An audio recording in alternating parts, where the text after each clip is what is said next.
শুভেন্দু অধিকারী গ্রেফতার। কলকাতার সাঁতারগাছি থেকে সেদিন আটক হয়েছিল।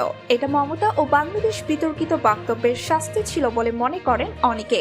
বিজেপির স্বাস্থ্য ভবন ঘেরাও কর্মসূচি ঘিরে অশান্তি ছড়ালো সল্টলেকে। বিরোধী দলনেতা শুভেন্দু অধিকারী, রাজ্যসভার সাংসদ শ্রমিক ভট্টাচার্য সহ একাধিক বিজেপির নেতাকর্মীকে আটক করে বিধাননগর পূর্ব থানায় নিয়ে যাওয়া হয়।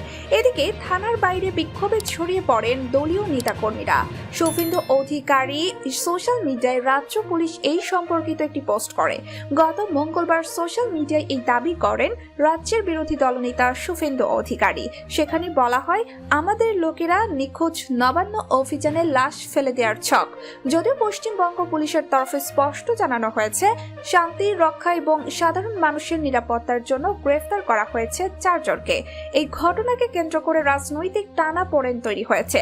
তৃণমূলের মুখপাত্র জয়প্রকাশ মজুমদার দাবি করেছেন, বিজেপির রাজনৈতিক অপপ্রচার করেছে। পরে তাকে পুলিশের বাসে তোলা হয় শুভেন্দু অধিকারী সহ একাধিক নেতাকে। শুভেন্দু বলেন, এভাবে দমানো যাবে না। একই সঙ্গে তিনি বলেন, পুলিশ তুলেছে, পুলিশ জানে ওরা কি করবে। অন্যদিকে শ্রমিক ভট্টাচার্য বলেন, এভাবে কোনোদিন গ্রেফতার করা যায় না, এটা সম্পূর্ণ অগণতান্ত্রিক। রাজ্যের বিরোধী দলনেতা পদটা গুরুত্বপূর্ণ পদ, তাকে এভাবে গাড়িতে তোলা যায় না। কিন্তু পুলিশের অভিযোগ, গত রাত থেকে 4 জন পড়ুয়া নিখোঁজ। এই মর্মে এক রাজনৈতিক নেতা টুইট করে বিভ্রান্তি তৈরি করার চেষ্টা করছেন।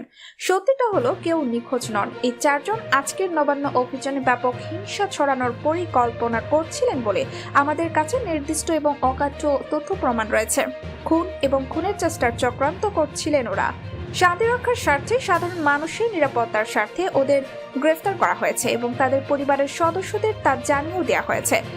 এছাড়াও পশ্চিমবঙ্গে ছাত্র সমাজ গত মঙ্গলবার আরজিকর মেডিকেল কলেজ ও হাসপাতালে তরুণী চিকিৎসককে হত্যা ও ধর্ষণের প্রতিবাদে নবান্ন অভিযানের ডাক দিয়েছে।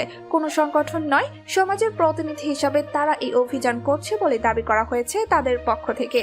গত মঙ্গলবার কড়া নিরাপত্তায় মুড়ে ফেলা হয়েছে নবান্ন চত্বর এবং গোটা শহরকে। কিন্তু সেদিন রাজ্যের বিরোধী দলনেতা এক্স হ্যান্ডেলে একটি পোস্ট শেয়ার করেন। সেখানে তিনি লেখেন, ছাত্রদের উদ্যোগে অংশ নেওয়া 4 ভলান্টিয়ার যারা হাওড়া স্টেশনে নেমেছিল তারা হঠাৎ করেই নিখোঁজ। সোমবার মধ্যরাতের পর নিখোঁজ হয়েছেন শুভজিৎ ঘোষ, পুলকেশ পণ্ডিত, গৌতম সেনাপতি, প্রীতম সরকার। তাদের কোনো হদিস পাওয়া যাচ্ছে না, ফোনও তুলছে না তারা। আমরা অনুমান করছি তাদের গ্রেফতার বা আটক করা হয়েছে। যদি তাদের কিছু হয়, দায়ী থাকবে পুলিশ। এর আগে গত পঞ্চায়েত নির্বাচনে 13 থেকে 12 ব্যবধানে কেশিয়ারি পঞ্চায়েত সমিতি দখল করেছিল বিজেপি। অশান্তির আশঙ্কার কথা বলে বারবার সেই সমিতির বোর্ড গঠন স্থগিত করে দিয়েছে প্রশাসন। তার প্রতিবাদে গত 22 জানুয়ারি কেশিয়ারিতে বন্ধ রেখেছিল বিজেপি। সেদিন ভস্ত্র এলাকায় সংঘর্ষে জড়ায় বিজেপি ও তৃণমূল। সেই ঘটনায় তৃণমূলের কয়েকজন আহত হন। থানায় অভিযোগ করে তৃণমূল। অভিযুক্তদের তালিকায় পঞ্চায়েত সমিতির জয়ী 4 বিজেপি সদস্যর নামও রয়েছে। তাদের অবশ্য এখনো ধরেনি পুলিশ। আর সেদিন পুলিশের উদ্দেশ্যে শুভেন্দু বলেন, 6 জন গ্রেফতার হয়েছে। পুলিশ প্রশাসনের লোকদের বলবো, অভিযুক্তেরা ভারতের যে প্রান্তেই লুকিয়ে থাকুক না কেন, আপনাদের ওই অভিযুক্তদের খুঁজে বের করতে হবে। অভিযুক্তেরা যাতে কোনোভাবে জামিন না পায়, তার জন্য যা যা করার করতে হবে। সম্মানিত দর্শক, পশ্চিমবঙ্গের শুভেন্দু অধিকারীকে নিয়ে আপনাদের কি মতামত অবশ্যই আমাদের কমেন্ট করে জানাবেন। আর আমাদের আপডেট সব ভিডিও পেতে আমাদের চ্যানেলটি সাবস্ক্রাইব করে বেল বাটনটি ক্লিক করে রাখুন।